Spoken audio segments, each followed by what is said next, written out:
হচ্ছে তুমি অন্ধকার জগৎ থেকে উঠে এসেছো।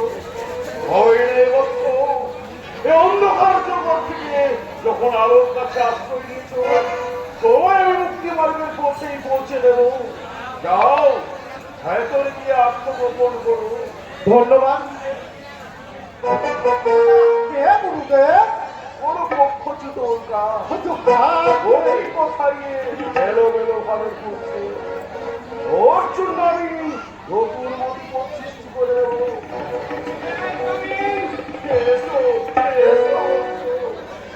বলো কি তোমার প্রার্থনা? প্রার্থনা নয়, আমি আমার ডিউটি করতে এসেছি।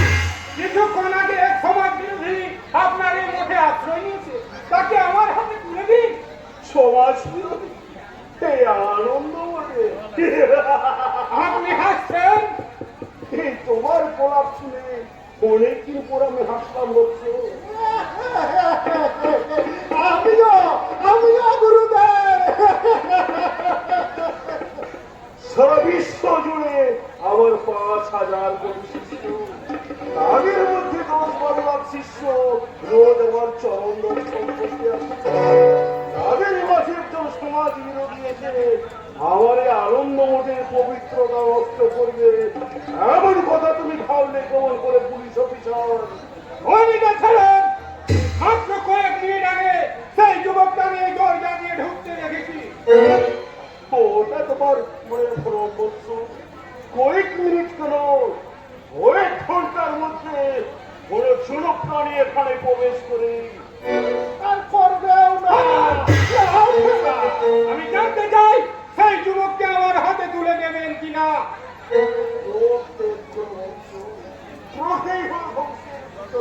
সরলতা ধ্বংসের আরেক সূচনা মিথ্যারতা। কি বললে?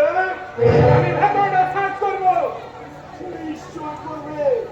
তাই সার্চিং অর্ডারটা নিয়ে এসেছেন তো অফিসার। আমি কলির ভগবান শ্রী শ্রী অবতার বাবাজি, আধ্যাত্মিক বিজ্ঞান আইন সব কিছু আমার লক্ষ্য করে। আজই একটু তোমার অবশ্যই জানা আছে যে কোনো সার্চিং অর্ডার ছাড়া তুমি কখনো কোনো মঠ মন্দির বা কোন সাধু ব্যক্তির বাড়ি সার্চ করতে পারো না। মিস্টার অবতার, আজ ব্যর্থ হয়ে ফিরে গেল, আবার আমি আসবো। কলির ভগবানের মুখোশে ঢাকা আসল অবতারের স্বরূপটাকে একদিন আমি সবার সামনে প্রকাশ করবই করব। ভক্তিবাদী ভগবান, তোমার নাম কি বলছো? তোমার প্রার্থনা? আমার কেউ নেই গুরুদেব, তাই সারা জীবন আমি দেবদাসী রূপে আপনার চরণ সেবা করতে চাই। তো কলির ভগবান শ্রী শ্রী অবতার বাবাজি। তারপরে আপনার চরণে আমি ঠাই দিন গুরুদেব, নইলে যে আমার বাঁচার আর কোনো পথ থাকবে না। শুভানন্দ, ধর্মাবতার কলির সমাপ্তি, কালের শেষ, সত্যের আবির্ভাব, সকালের আগমন, নতুন মন্ত্রের আমদানি, নতুন মানের আগমন। গুরুদেব, আশ্রয় তোমায় দেওয়া হচ্ছে। ভক্তিমূলক প্রেমের মাধ্যমে তোমায় আমি নতুন মন্ত্রে শিক্ষা দেব। বসো।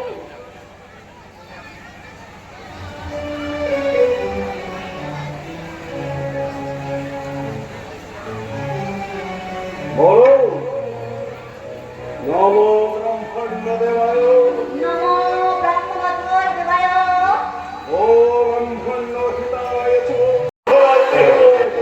আসো সীতা, তাই তোমার দেহকে সীতা নামে তোমার প্রতি আমি ভক্তিমূলক।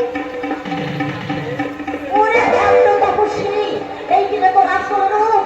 তাহলে তাহলে আমি সমস্ত জনগণের সামনে চিৎকার করে বলবো, ভগবান, তোমরা তোমরা যাকে দেবতার করে পূজা করছো, আসলে সে একটা ভক্ত কাপুরী, সে একটা ভক্ত জানোয়ার। আমি তাই নারী অবতার বাবাজি।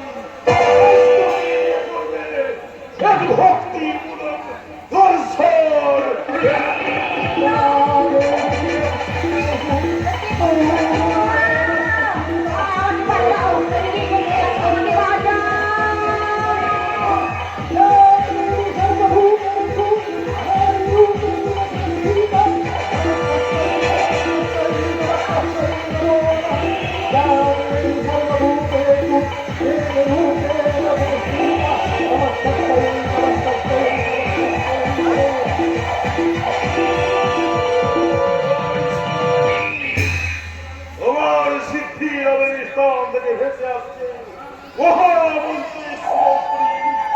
শোনো, আজ এই অবতার বাবাজি তোমাকে নেবে নারীর প্রতি দস্যুর।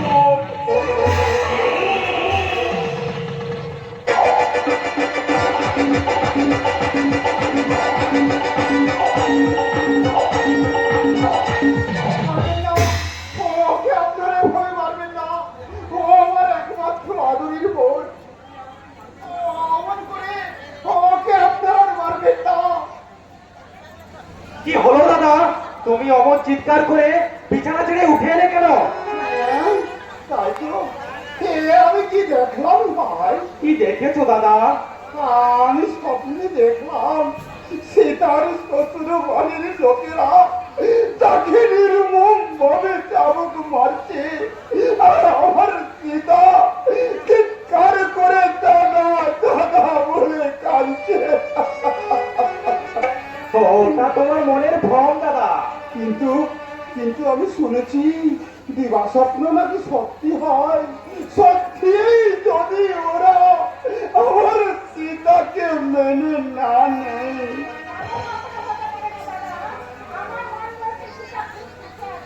থাকবে না, থাকবে না।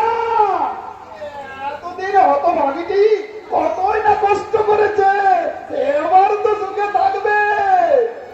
সীতার জন্য আর তোমাকে চিন্তা করতে হবে না দাদা। তুমি অসুস্থ, ডাক্তার তোমায় বেশি কথা বলতে নিষেধ করেছেন। দূর বোকা, এখন কি আমি আর অসুস্থ আছি রে? এখন তো আমি পুরোপুরি সুস্থ। আমি চিন্তার কথা বলছি। দাদা, তোরাই তো আমার সবরে। বাবা মা মারা যাওয়ার পর থেকে সেই ছোট্ট থেকে তোদেরকে আমি বড় করে তুললি। তোদের কথা ভাবতে ভাবতে জীবনের 3টে কাল আমি পার করে এসেছি। আর এই শেষকালে এসে তোদের যদি আমি একটু সুখ দেখে যেতে না পারি, তাহলে যে আমি বড় শান্তি পাবো না রে, বড় শান্তি পাবো না। ভালোবাসায় আপনাকে আজ এমন দুর্বল করছে দাদা। ভালোবাসা পাই বলে তো ভালোবাসতে ইচ্ছে করে রে পাগলি। দাদা। এই জগতের কটা ভাই বোন তাদের দাদাকে এমনি ভাবে ভালোবাসে। কিন্তু আমাকে তুমি আর আগের মতো ভালোবাসো না দাদা। সে কি রে, তোকে আমি ভালোবাসি না। তাই যদি বাঁচতে, তাহলে দিন রাত কেন সীতা সীতা বলে পাগল হও? আমার কথা কেন একটি বাড়ির জন্য তুমি মুখেই আনো না? ধুর বোকা, এতদিন তোরা দুজন আমার মুখের দুধনিক ভরে রেখেছিলে। সীতা চলে যাওয়ার পর থেকে আমার বুকের একটা দিক বড্ড খালি হয়ে গেছে রে। আর আর সেই খালি মুখটার দিকে তাকালে মনটা যেন আমার কেমন হয়ে ওঠে। নিজের অজান্তে